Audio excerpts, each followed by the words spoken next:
Alaga niyang manok ko. Yan. BI ba? Nagpatinda ng Indio ng ano yung Indio din. Taga hindi. Kasi isip ko lahat yan. Kasi alam mo kung bakit?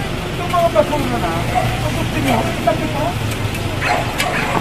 So yun, dahil nga basura nila ito, kailangan kung wala pa yung mga truck ng basura, dapat nasa loob ng bahay.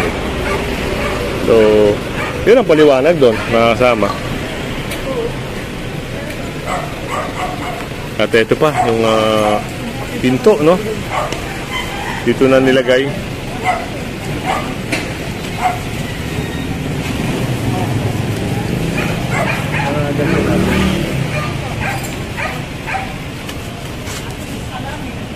Ano, sa inyo rin to?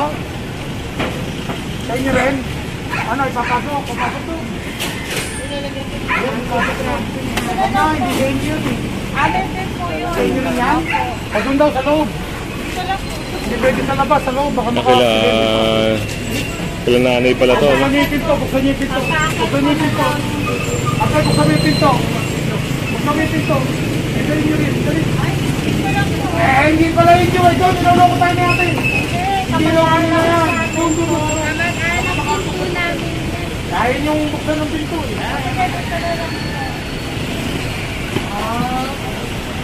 Ay, hindi mo ba ako na yun?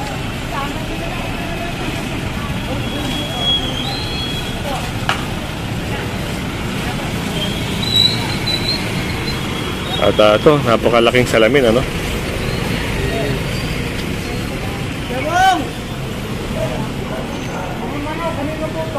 Itong mga manok pala, napansin din si Richard.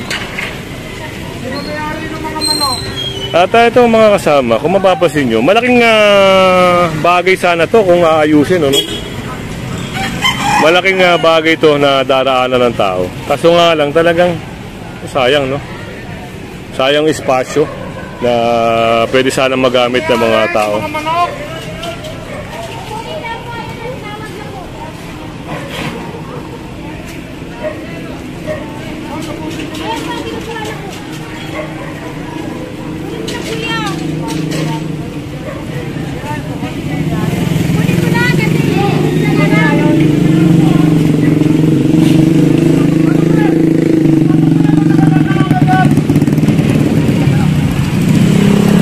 Yung aso nga kasi mga kasama, delikado kasi baka makakagat ng tao. Hindi biro, no? Pag nakagat ka ng aso, malaking halaga, no? Lalo na hindi naman isang beses ka lang pwedeng magpa-anti-rabies. Parang may session na ata yan, no? Yung mga ganun na makakagat ka ng aso.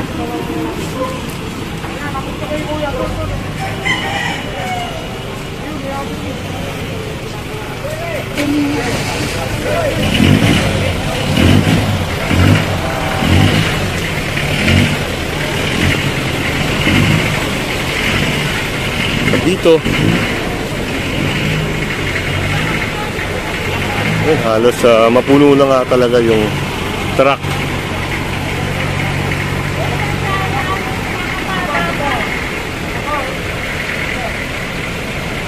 Yung malaking salamin na nasa labas, ayun, pinasok na rin sa looban.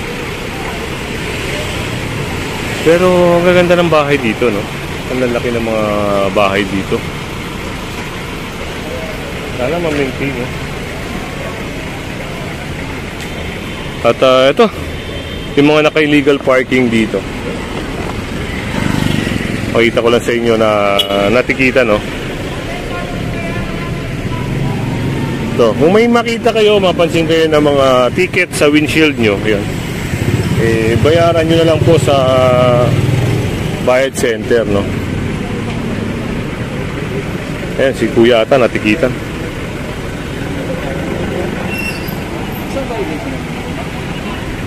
Ayun, papakita ko sa inyo. Nasa windshield nga yung ticket.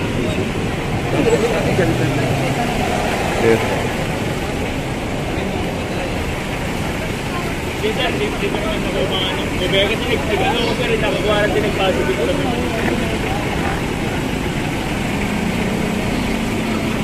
So yun. Ulitin natin sa any bayad center, pwede nyo bayaran yun para hindi na kayo maabala, no? Hindi na kayo pupunta ng Orense. Pero kailangan within 5 working days. At doon may hinakot na rin ang mga kahoy-kahoy. Ito, mga paleta. Siguro bit na rin niya yung mga alaga niyang manok. Yan.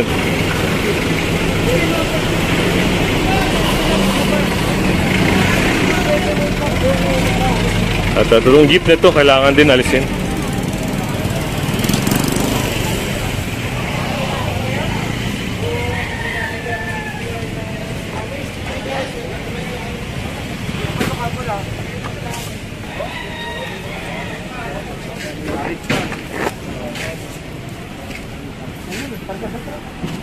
Ayun, sasakay din, no? NBI ba? Taga NBI pala nagpapatinda, sir. NBI nagpapatinda? Mami. Nang mami, sir? Oo. Ay, umuwi na tinda. Namatay yung kasawa. Taga Batangas. Yun, mga kasama, no? Yung nag-ano pala dito, parang... Yung dati, naka-NBI. Dinatinda lang ng mami ng taga-NBI. Taga-NBI mismo, sir. Binigyan ng puhunan. Binigyan ng puhunan. Binigyan lang siguro. Okay.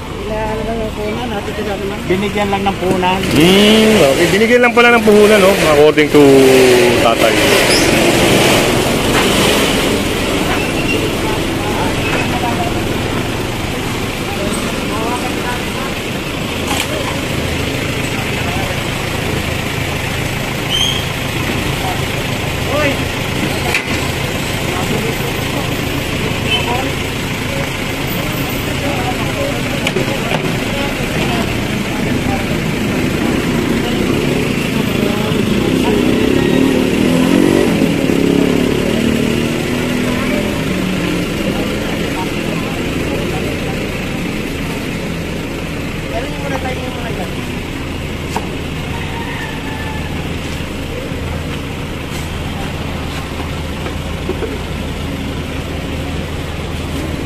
O yun.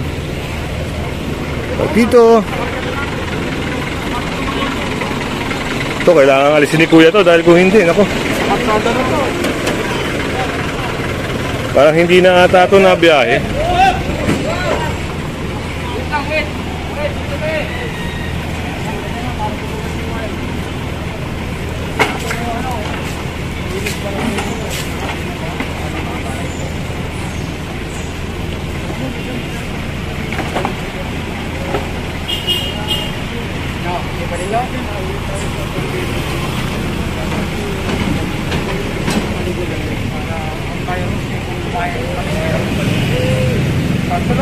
Pag marumi ang kapaligiran mo, ang virus hinihikayat mo bumalik eh. Dapat na pagparangin ka rin. Oo. Marami namang, hindi naman natin nilalad, pero napakarami rin naman ng barangay na napakalinis sa lugar nila. Yun nga, gaya na sinabi ni sir, no? Bibigyan ko lang kayo ng isang example ng napakagandang barangay. Kung mapapasyal kayo ng Marikina, mga kasama, talaga namang makikita nyo yung kalinisan. Talagang wala kang makikita ang ultimo plastic ng candy. Wala kang makikita, no? Napakaganda ng Marikina. Sana gayahin yan ng iba't ibang mga barangay, lungsod, no? Sana lang talaga para maganda at umunlad ang ating, siyempre, alam nyo naman, yung kalinisan siyempre rin. At muli, no, makasama, kung hindi ka pa nakasubscribe sa ating channel, pasubscribe na lang po si Kuya Goods at siyempre pahit na rin ang bell. Salamat po. Yung pala sir ay nagpapanggap na sira. Hindi naman binabiyahe yun eh. Ay, hindi binabiyahe. Taga saan yun tayo? Taga saan? Dito yan. Sira nga yun eh. At eto, meron pa palang isang kulungan dito na kailangan alisin. Ito yung jeep dito, sinabi sira, no? Nung sinabi na titikitan at ito towing, yun, biglang umandar at inalis na. So ito nga, kailangan linisin din dahil hindi maganda tignan. Hindi lang siguro reklamo ng mga kabarangay niya o kapitbahay. Gawa nang baka awayin nga naman. Pero ito, yan, isasakay na.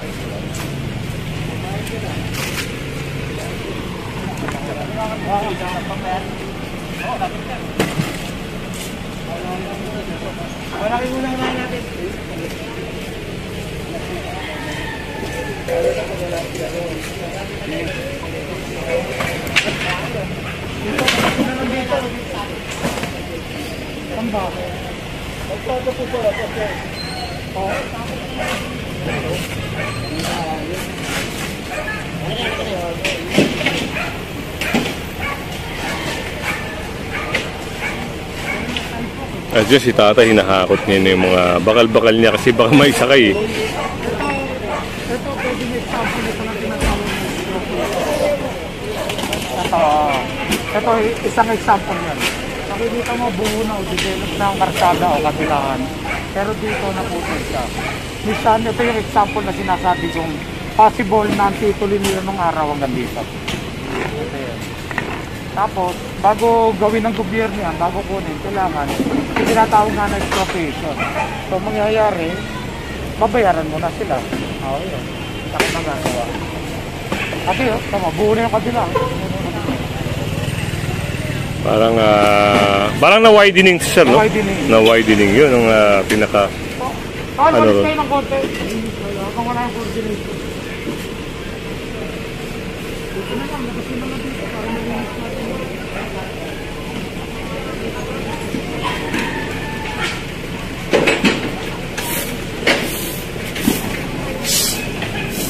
Saka magtataka ka, mga kasama.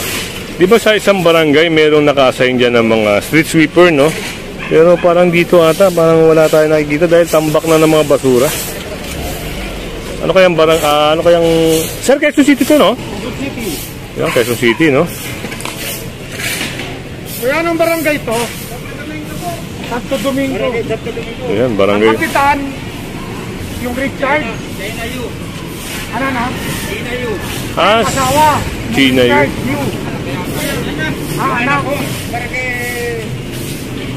Ayan, kay Mama Kapitan China Yu. Ayan. So, yung mga nasasakupan ni Ma'am China, no?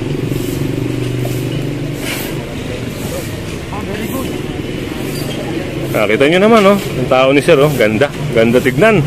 Sana lang, yung mga taga-barangay, maintain na nila to, no? Kakarga na? Wala pa may-ari? So, hinihintay yung may-ari. Yun nga yung sinasabi ko sa inyo, kinokorek. Kung halimbawa, kukunin na may-ari, ibibigay naman po. Pero pag wala naman, sinasakay mga kasama. Hindi naman pwedeng paghintayin ng operation mga kasama. Dahil marami pang i-operate.